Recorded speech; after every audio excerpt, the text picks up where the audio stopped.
참 예수님, 오늘은 3월 3일 사순 제2주간 수요일입니다. 독서와 복음 말씀 봉독하도록 하겠습니다. 성부와 성자와 성령의 이름으로 아멘. 제일 독서입니다. 예레미야서의 말씀입니다. 유다 사람들과 예루살렘 주민들이 이렇게 말하였습니다.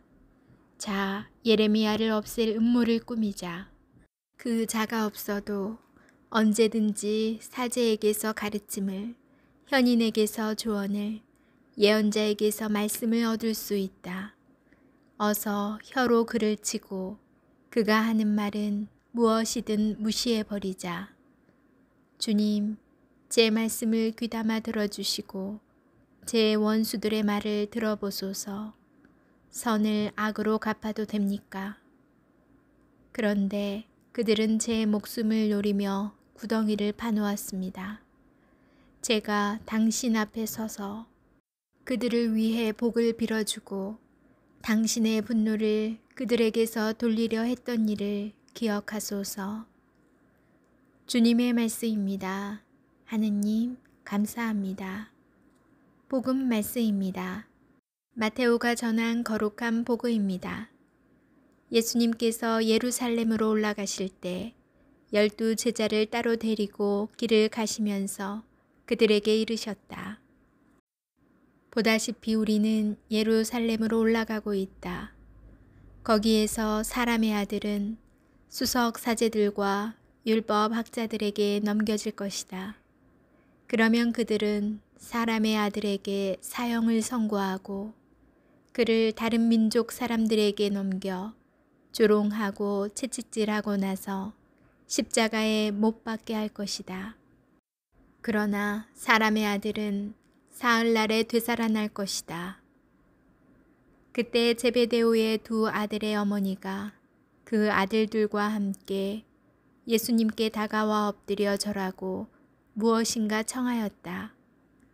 예수님께서 그 부인에게 무엇을 원하느냐 하고 물으시자 그 부인이 스승님의 나라에서 저희 이 2 아들이 하나는 스승님의 오른쪽에 하나는 왼쪽에 앉을 것이라고 말씀해 주십시오 하고 말하였다. 예수님께서 너희는 너희가 무엇을 청하는지 알지도 못한다. 내가 마시려는 잔을 너희가 마실 수 있느냐 하고 물으셨다. 그들이 할 수 있습니다 하고 대답하자 예수님께서 그들에게 말씀하셨다. 너희는 내 잔을 마실 것이다. 그러나 내 오른쪽과 왼쪽에 앉는 것은 내가 허락할 일이 아니라 내 아버지께서 정하신 이들에게 돌아가는 것이다. 다른 10 제자가 이 말을 듣고 그 2 형제를 불쾌하게 여겼다.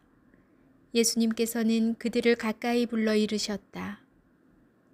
너희도 알다시피 다른 민족들의 통치자들은 백성 위에 군림하고 고관들은 백성에게 세도를 부린다. 그러나 너희는 그래서는 안 된다. 너희 가운데에서 높은 사람이 되려는 이는 너희를 섬기는 사람이 되어야 한다. 또한 너희 가운데에서 첫째가 되려는 이는 너희의 종이 되어야 한다. 사람의 아들도 섬김을 받으러 온 것이 아니라 섬기러 왔고 또 많은 이들의 몸값으로 자기 목숨을 바치러 왔다. 주님의 말씀입니다. 그리스도님 찬미합니다. 잠시 묵상하겠습니다. 동행이라는 말을 들으면 왠지 모르게 든든합니다. 낯선 거리를 혼자가 아닌 누군가와 함께 걸으면 마음이 따뜻해집니다. 먼 길을 떠날 때에도 누군가와 함께라면 외롭지 않고 힘이 되어 든든합니다. 또한 같은 목표를 가지고 같은 공간에서 함께 일하며 동행합니다. 가족들과 함께 직장에서, 교회에서, 공동체에서, 그리고 사회에서 동행합니다. 그런데 지금 우리는 같은 길을 가고 있을 뿐 동행하지는 않습니다. 같은 공간에서 같은 목표를 가지고 일하지만 저마다 생각이 다르고 가치가 다르며 목표를 이루려는 방법이 다르기 때문입니다. 함께 사랑한다고 하지만 사랑을 나누는 방식이 다르고 사랑의 표현이 다르기 때문입니다. 같은 길을 가고 있지만 동행하지 못하는 우리입니다. 예수님과 제자들도 같은 길을 갔습니다. 오랜 시간 함께 지냈고 하느님 나라와 복음을 같이 선포하였습니다. 제자들은 예수님의 가치와 삶을 오랫동안 보아왔습니다. 그런데 예수님과 동행하듯 보였던 제자들의 생각과 가치는 예수님과 달랐습니다. 제베데오의 두 아들도 다른 제자들도 자신들의 욕심과 출세만을 위하여 예수님과 함께하였습니다.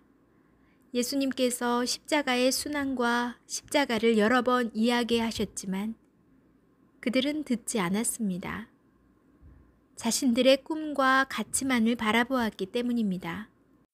그래서 그들은 예수님과 같이 걸었지만 동행하지 못한 것입니다.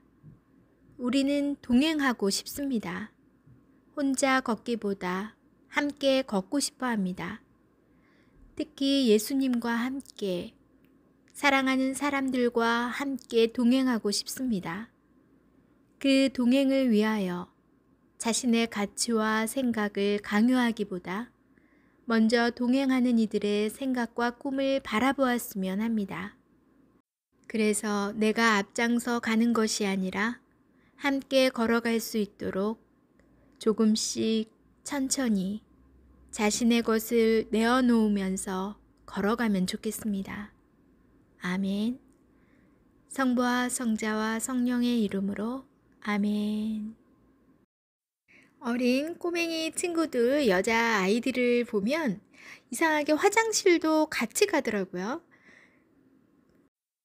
나도 어렸을 때 저랬나 싶기도 한데 그게 어떤 서로의 친한 관계 그런 걸 확인하는 방법인 것 같기도 하고 또 화장실이라는 그 공간이 약간 그 무서운 공포의 그런 너무 무서운 이야기를 서로 요즘 유튜브를 통해서 많이 듣다 보니까 그렇기도 하고 뭐 겸사겸사 해서 화장실을 같이 가는 경우를 꽤 봤어요.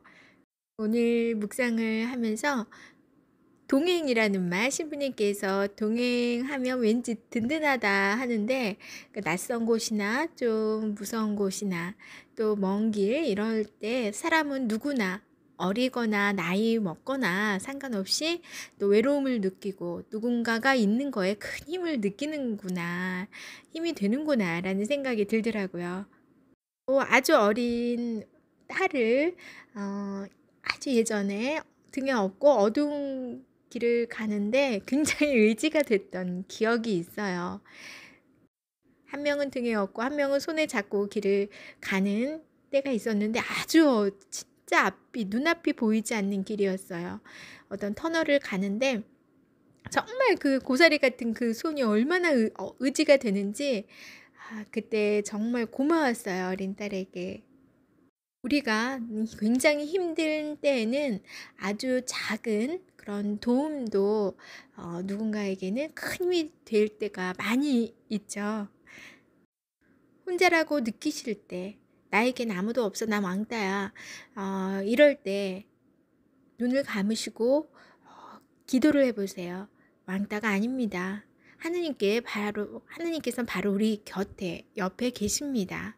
그걸 늘 인지하지 못하고 사는 것 뿐인 것 같아요. 그렇기 때문에 그리스도인들은 얼마나 행복하고 선택된 사람들인가 감사한 마음이 들더라고요. 힘들 때, 세상에 나밖에 없는 것 같을 때 눈을 감고 기도해 보세요. 늘 하느님께서 우리 곁에 계시고 위로해 주고 계심을 고요함 속에서 느낄 수 있을 것입니다. 오늘도 기도 속에서 고요함 속에서 주님 만나시길 바랍니다. 전 내일 다시 만날게요.